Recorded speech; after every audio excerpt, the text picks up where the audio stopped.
Property owners along Lake McQueeney and Placid are fighting for their lakes, and today that battle played out in a courtroom. Homeowners are asking the judge for a restraining order to stop the Guadalupe-Blacno River Authority from draining the other 4 lakes under their authority: Gonzales, Meadow, Placid, and McQueeney. This after the massive spillgate failure at Lake Dunlap back in May. Eyewitness News reporter Vanessa Croy joining us now with more on what each side is arguing. Vanessa?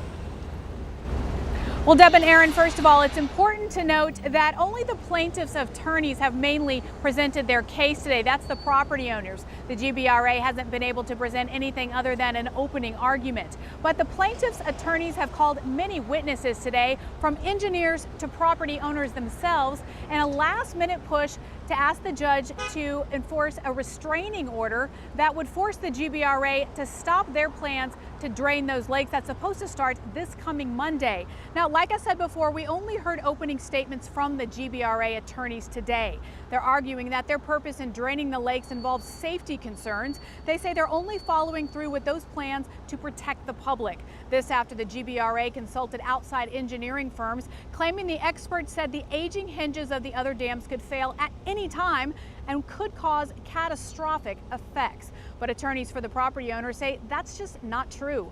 They're arguing that nowhere in those reports does it explicitly say the hinges could fail on the other dams and cause massive damage of life and property.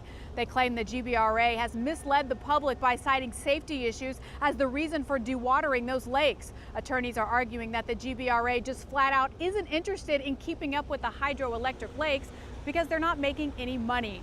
One of the witnesses, a former exec of the GBRA, supports that theory, saying that GBRA decided a few years ago to actually drain those lakes.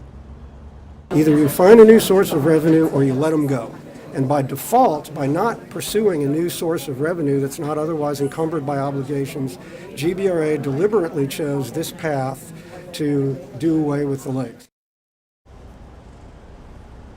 Now, the plaintiffs' attorneys are also arguing the actual lakes and dams do make a lot of money, and that's anything from school districts to the businesses out here. And they say if those lakes are drained, it will have a huge negative impact on this entire region. Now, that hearing is still going on inside right now in the courthouse, and as far as we know, it's expected to resume tomorrow at 9 a.m. Reporting in Seguin, Vanessa Croy, KENS 5 Eyewitness News. Vanessa, thank you.